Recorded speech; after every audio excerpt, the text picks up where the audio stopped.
Knicks 117-101 and are now eliminated from the NBA Cup. What's going on, ladies and gentlemen? I'm your host, Yusuf Abbas. Welcome back to another episode of the Raptors Rundown. And unfortunately, the Toronto Raptors' Cinderella run in the NBA Cup ends at the quarterfinals stage. But more importantly, our current losing streak extends to 4, tying the longest streak this season. Earlier on in the season when we had lost 4 straight games and we started off the season 1-4. And it's a really annoying game because we started off really well. In fact, we had no RJ Barrett tonight, no Emmanuel Quickly. That's almost 40 points off of the team, and scoring the ball in the first quarter looked incredible. We were forcing a bunch of turnovers. Above all, the ball movement was incredible on the offensive end. And I was a little bit confused at the start as to why they put OG Anunoby on Brandon Ingram when Mikal Bridges had done such a good job in the last game. But it ended up being really good for Brandon Ingram because he was frying an incredible defender in OG Anunoby.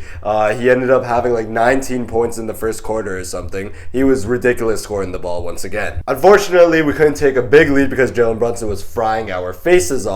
He ended up having 36 points. He was insane today. And honestly, in the first quarter, it wasn't even like it was bad defense being played. It was just insane shot making on both sides. It was a crazy battle between Brandon Ingram and Jalen Brunson. But at the end of the first quarter, we were up. We were up 4 points, and then the second quarter happened. The second quarter, this time, I would definitely compare it to that second quarter against Charlotte in that blowout loss. And it all started because we came out into the second quarter with a lineup of Chucky Hepburn, Jacoby Walter, Grady Dick, Sandro Mamukelashvili, and Scotty Barnes. You cannot expect Scotty Barnes to carry the offensive load with Grady Dick, who is shooting horribly recently, with Chucky Hepburn, unfair to him of just throwing him in there for his first real NBA minutes against this insanely talented New York Knicks team. Jacoby Walter had a good game tonight, and Sandro Mamukelashvili. It's so unfair for Scotty Barnes. And this is a lineup that has no chemistry, no continuity against a New York Knicks team with a bunch of veterans. Obviously, they're going to take advantage of that. And take advantage they did because the Knicks won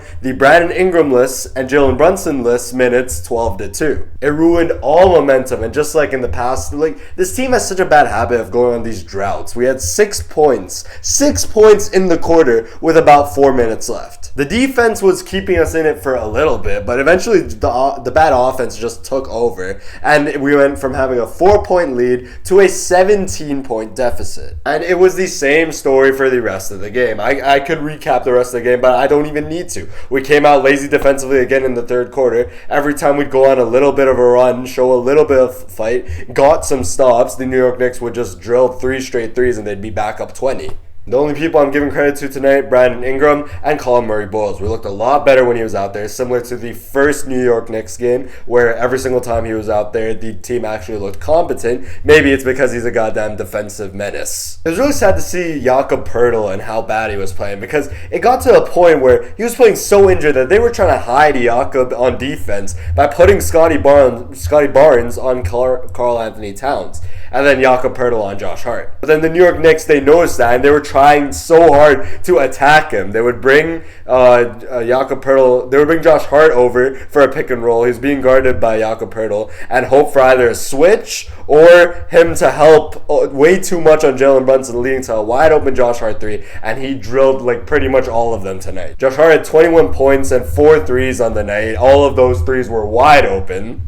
And overall, just not a good enough game from Jakob Poeltl. He looked way too injured out there, and this has become a recurring issue. We've been warned about this by Darko Rakovic and Jakob Poeltl himself, that some days are better than others. Some days he looks, and you can see it in the game, some days he looks completely labored out there. Others, he's one of our best players and one of our most important players. It's frustrating because in the past, Jakob Poeltl was one of, I would say, the most consistent player on the Toronto Raptors. And he's one of our vets, so he's supposed to be a comforting presence for us. And you're just overall, the story of the game, you're not going to beat a team scoring 13 points in the second quarter. It's the same as the Charlotte game. If you go on these droughts, you're going to put yourself in these holes that are impossible to climb out of. And the rotations tonight were so confusing. I know we have no RJ Barrett. I know we have no Emmanuel Quickly. And I know we're going to go towards rotations that we haven't necessarily put out there this season. But some of them were just bad. Darko spoke about it before the game, and he said, we're going to this with a playoff mindset. We're going to put out playoff rotations tonight. And then he goes and uses 11 guys in the first half. And I know it's a minor thing, but I would have trusted G League Player of the Week Elijah Martin with those Chucky Hepburn minutes. It's unfair to be too critical of Chucky Hepburn because he is a rookie that just got thrown into the fire against a really talented team in the Knicks and an insane player in Jalen Brunson. But I would have gone for Elijah Martin in this game. I also barely saw any point guard minutes from Scotty Barnes today, which was really confusing in a game without Emmanuel Quickley. I think that was a look that we definitely could have given the Knicks, especially because Scotty Barnes has been even better this season facilitating the ball. But the main issue tonight was Grady Dick, and it breaks my heart seeing him play this way because I'm a true believer of Grady Dick doing everything that he's being taught. I'm sure he's been told that he has to get stronger. He's looked a lot stronger. You can see it in those post-win photos. I'm sure he's told he has to be more confident attacking the basket. He's tried to be more confident attacking the basket. I'm sure they've been telling him about his shot selection, shooting the three. He's shot some actually good looks that I'm happy with him taking. But it's just none of those are going in. The strength, he's still not strong enough to defend some of these players, and he gets bullied on the defensive end. Attacking the basket, he still looks way too wild attacking the basket, and he needs to learn when to do it as well. Because I don't know if attacking the basket with OG Anunoby patrolling the paint is the best idea. And then shooting the ball, he's just been missing all of his threes. The only reason he's still getting these minutes is because Jacoby Walter, who had a great game tonight, shout out to Jacoby, and Ochai Agbaji had just been so incredibly inconsistent this season. But the main issue for the Toronto Raptors, to me, is that we have win-now players on the starting lineup, and then our bench is almost full of all developing players. Grady, Jacoby, Colin Murray-Boyles, and even Jamal Shead, I would say, are all developing players. Whereas Sandro is the only one on the bench who's developed, and all of the starters are all win-now players. What teams will do at this point that the Toronto Raptors are at is evaluate who is going to be ready to help this team right now or next season. And I think the Raptors genuinely need to look at their bench and decide who is a part of this team and who isn't. Because then you will have issues like we're having right now. When one guy goes off, you're putting Jacoby Walter into an unfair position. Jacoby Walter is a second-year player who's 20 years old, who's being expected to replace the offensive output of RJ Barrett, a 20-point-per-game scorer. I think tonight is the perfect example of why Jamal Shead can stay on the team, because you see him fill into that IQ role, and I thought he was out there fighting tonight. Defensively, he was really out there hustling. He was hitting his threes tonight. Obviously, not the most efficient game from him, but I thought he took good shots. He facilitated the ball well. He is a player that you can trust. Obviously, he's not going to be your starting point guard for the rest of the season, but maybe if Emmanuel Quickley misses a game or two, you can slot Jamal Shead into the lineup and for a stretch of games and actually be confident that you can come out of that stretch with a couple of wins. But I don't know if you can do that with Jacoby Walter, Ochai Agbaji, Grady Dick. I don't know if you can do that with any of those players. And that actually was the difference between the Knicks and the Raptors tonight. The only young player that the Knicks played tonight was Tyler Kolek. So you see, going into the second quarter, when we're playing all these young guys and this lineup that we've never thrown out there, these vets like Jordan Clarkson, Mitchell Robinson, and a couple of the other starters that were still out there absolutely picked us apart.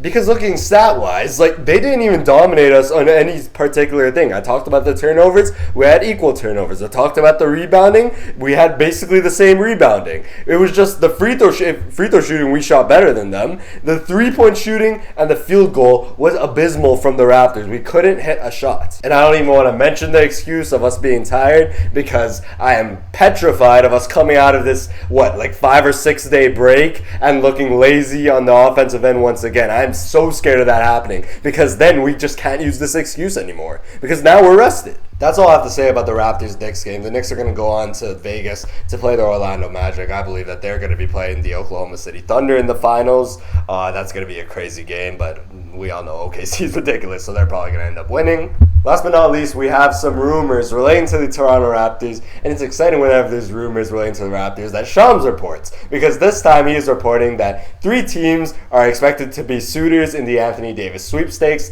the Detroit Pistons, the Atlanta Hawks, and your Toronto Raptors. There's been a new report that's come out that Detroit is apparently not at all interested in him, so I don't know what's going on there. And to be completely honest, I kind of get it, because you're gutting a lot of your defensive depth for a guy like Anthony Davis who has injury issues, has commitment issues, and you've already got a very solid front court. So maybe you just focus on, sharpening the edges a little bit of that roster if you're Detroit. But for Atlanta and Toronto, he would be an automatic upgrade to both teams' front courts. For Atlanta, they have probably the more enticing package than us. It's just whether or not they are willing to give up some of those pieces. They've already spoke about how they do not want to trade that New Orleans pick whatsoever. So I think that's off the table, and that's a really big thing that I'm sure that Dallas would ask for. They probably have the better young players if you want to consider, whether you consider RJ Barrett or not. If you don't consider him a young player, then Atlanta for sure has the better young player that they could offer. They'd probably offer a Zachary Risachet in the deal. But for the Toronto Raptors, you have to ask yourself, is it worth making this trade? Does it fix our offensive struggles? Because you got to realize, to make the money work, you are giving up one of RJ Barrett or Emmanuel Quickley. I'm sure they're probably leaning towards RJ Barrett and Jakob Poeltl. To me, we have two glaring issues right now. We have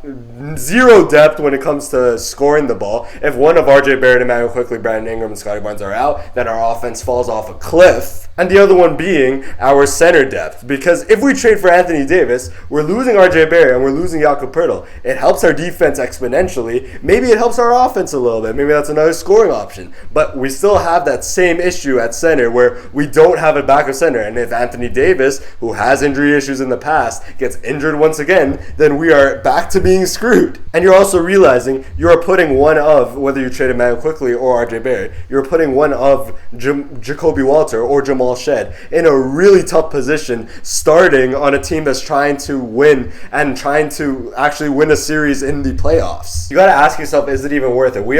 Anthony Davis's talent is unquestionable. We all know he could be the cornerstone of a defense for a franchise. Offensively, we know he can get his. We know he can get his. He will definitely replace RJ Barrett's offensive output. It's just, you have to make some more moves after trading for Anthony Davis. You will have to trade for another center. You still have to figure out your depth problem, or you put your faith in Grady Dick, who has not proven you right at all this season. And then it comes the question of how many first-round picks the Dallas Mavericks are going to ask for. So it's like, are you willing to trade your 2026 first-round pick? Because as of right now, the Toronto Raptors are like half a game or one game away from the 9th seed. And the 9th seed last year, the 10th seed last year, ended up getting Cooper Flag. So that would be worst-case scenario, where we make a trade and then we give up our 2026 first, somehow still stay in the play-in, and then lose out on a lottery pick. So lots of questions. I kind of want to do a quarter season review and getting a bunch of trade ideas and reviewing them for a video. So let me know if you guys want to see that.